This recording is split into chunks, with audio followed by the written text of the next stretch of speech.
Kwenye zahanati ya Zavala kama unavyoiona, labda unazungumziaje hii zahanati kwenye mtaa huu? Kwanza kabisa nishukuru sana serikali kwa kutuletea huduma ambayo iko jirani sana, na nipende kushukuru sana uongozi wote pamoja na kiongozi mkuu Mama Samia Suluhu Hassan kwa kutuletea zahanati iliyo karibu. Nafikiri sasa niweze kusema kwamba ni huduma ambayo iko karibu na sisi, ni kuanza kutekeleza majukumu ya kuanza kuitumia. Lakini pia nimpongeze mwenyekiti wetu kwa ajili ya kulifuatilia hili na mpaka kukamilika. Kwa hiyo nipende kuwakaribisha wananchi wenzangu wote, huduma ilishafunguliwa, sasa ni wao kuja kuanza kuitumia huduma.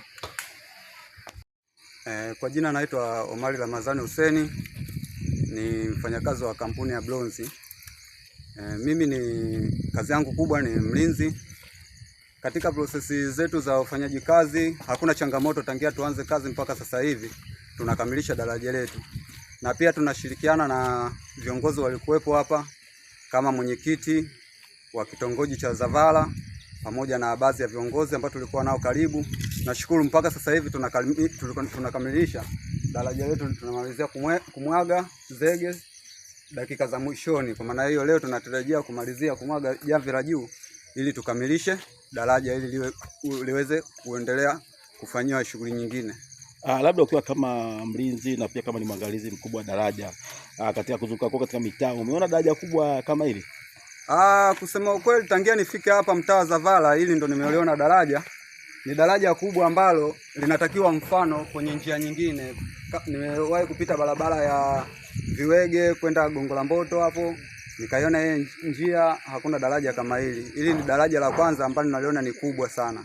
Kusema ukweli kwa changamoto ambazo ninazokutana nazo na mimi napambana nazo kama mlinzi wa site, na nimehakikisha mpaka hakuna chochote ambacho kinachotoka au kupotea pamoja na utendaji wangu wa kazi. Nashukuru tumeshirikiana vizuri na mwenyekiti mpaka sasa hivi tunamalizia kazi na kazi inaisha salama, isipokuwa tuje tumalizie na swala la barabara tu. Labda kwa kifupi tu unamzungumzaje mwenyekiti wa serikali ya mtaa wa Zavala ambapo ni kijana ambapo anafanya kazi kweli kweli, ambapo ukimwangalia na mambo anayofanya yako vitu tofauti? Mzungumzia kidogo na unamzungumziaje mwe kupata mwenyekiti kama huyu?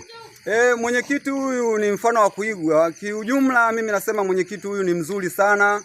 Amesimamia kwa juhudi zake na amejitahidi kufuatilia baadhi ya prosesi ili kuhakikisha hii kazi ifanyike kwa wakati na iende vizuri.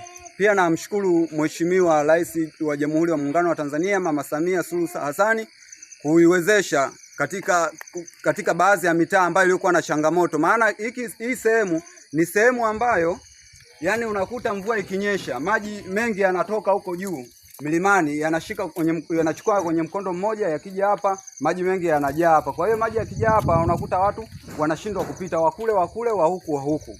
Kwa hiyo kupita kwao hadi maji yapungue ndo watu waanze kupata njia za kupita. Kwa hiyo hapa amefanya kuwaokomboa wananchi wa Zavala, na pia kiujumla namshukuru mwenyekiti amefanya jambo la maana kusimamia hili daraja mpaka kuja kukamilika.